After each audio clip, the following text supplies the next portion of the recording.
Raja Panjaitan. Raja Panjaitan lahir di Onan Raja Balige. Dari Onan Raja pindah ke Lumban Panjaitan atau di belakang Rumah Sakit HKBP Balige saat ini. Sampai saat ini ada marga Panjaitan tinggal di sana. Dari Lumban Panjaitan dan Onan Raja Balige pindah lagi Raja Panjaitan ke Matio. Lahirlah Raja Situngo di Matio.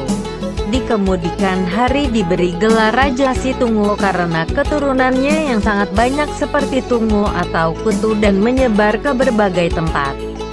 Adapun penyebaran keturunan Raja Situngo yaitu 1. Di Toba, Sitorang, Sibide, Maranti Parduaan, Tarabunga. 2. Di Humbang, Siabal-abal, Aek Nauli, Simarhompa, Sidagal, Simanampang, Siampore, Utama Mungka, Raut Bosi Pangaribuan. 3. Tapanuli Tengah, Sibolga, Rina Bolak Barus. 4. Di Asahan dan di Wola atau Kuala, Labuhan Batu. Dari sinilah sampai ke Malaysia. 5. Tapanuli Selatan, Sipirok, Padang Sidempuan, Simangambat, Asangkola. Sebagian lain marga Pohan menggunakan marga opungnya Sibagot Nipohan, tapi mereka mengetahui mereka adalah marga Panjaitan. 6. Aceh Selatan, di Kota Cane, sangat banyak jumlahnya, bahkan nama kampungnya pun diberi nama seperti nama asal daerah Panjaitan, misalnya Sibide, Maranti dan lain-lain. Pada zaman penjajahan Belanda sudah ada 6 kepala nagari dari marga Panjaitan. Ada 5 marga yang Marpariban atau Sapangalapan Boru dengan Panjaitan yaitu Marboru Hasibuan. Kelima Boru yang Marpariban tersebut itu 1. Boru Turasi bersuamikan marga Sitorus yaitu Raja Margumis dari Lumban Lobu Toba. 2. Pita Omas Palangki atau si Boru Tumandi atau si Boru Pareme yang bersuamikan Raja Panjaitan. 3. Sande Baligai bersuamikan Raja Parluhutan Siahaan di Sibuntuon Balige. 4. Si Boru Tari Parlaut atau Pansamotan yang bersuamikan Raja Parsuratan Simajuntak di Tandohan Balige. 5. Si Boru Patas Nauli yang bersuamikan marga Siringo-ringo di Muara.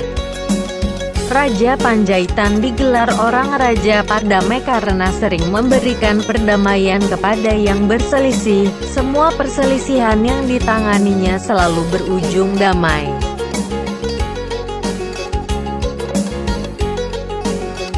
Raja Panjaitan mempunyai anak sematawayang yaitu Raja Situngo.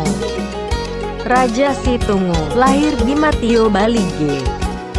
Suatu ketika Raja Situngo mengikuti burung patia raja, sampai akhirnya ia ke kampung Habinsaran dan membuka kampung di sana. Kemudian Raja Situngo menanam pohon hariara di kampungnya yang baru dibuka tersebut sebagai tempat persembahan atau partukoan. Dan kampung itu pun diberi nama Kampung Sibahaulu. Pohon tersebut diberi nama Hariara Situngo sampai saat ini. Dari Sibahaulu ia memandang jauh sampai ke pinggir Danau Toba.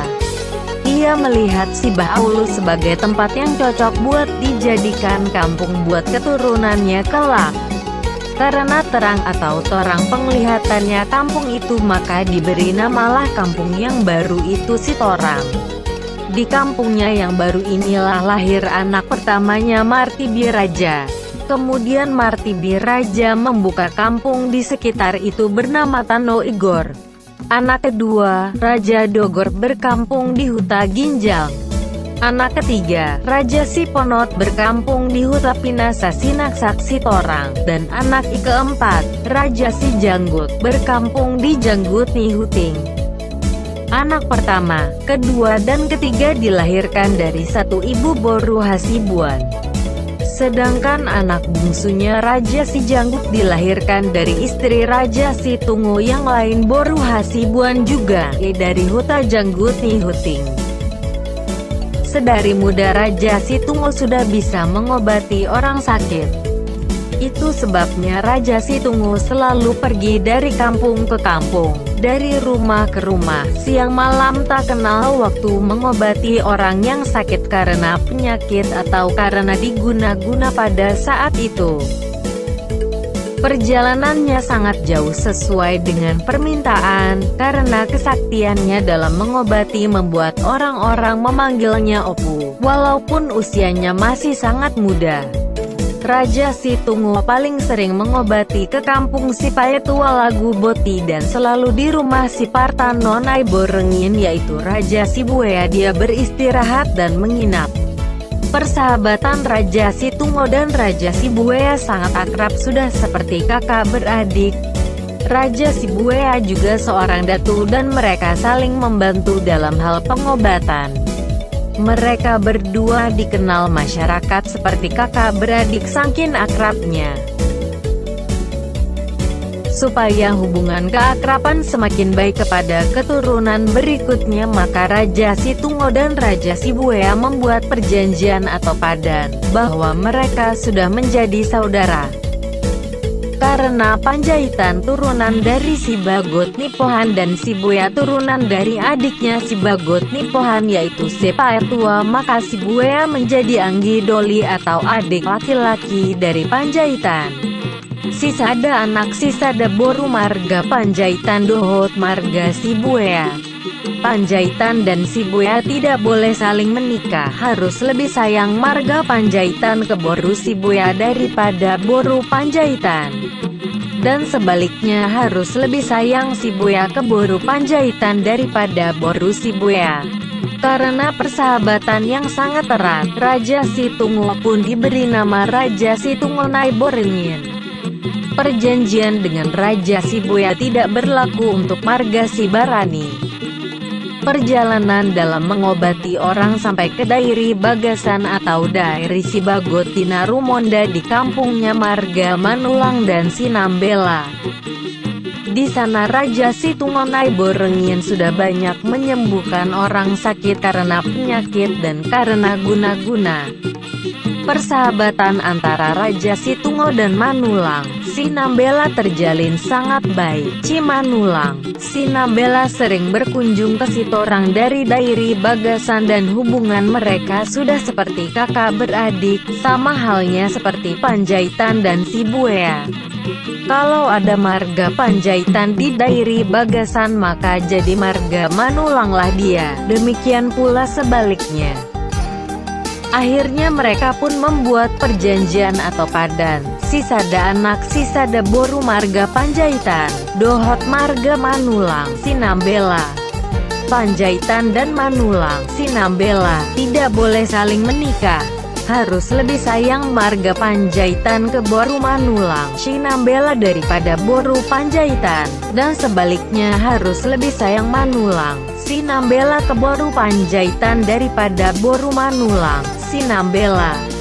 Karena Panjaitan turunan dari si Bagot Nipohan dan Manulang turunan dari adiknya si Bagot Nipohan, yaitu si Raja Oloan, maka Manulang menjadi Anggi Doli atau adik laki-laki dari Panjaitan. Tapi hubungan ini makin diperkuat dengan adanya perjanjian atau padan antara Raja si Jorat Paraliman dengan si Manghuntal Sinambela ketika berangkat mereka ke Barus menemui si Raja Uti.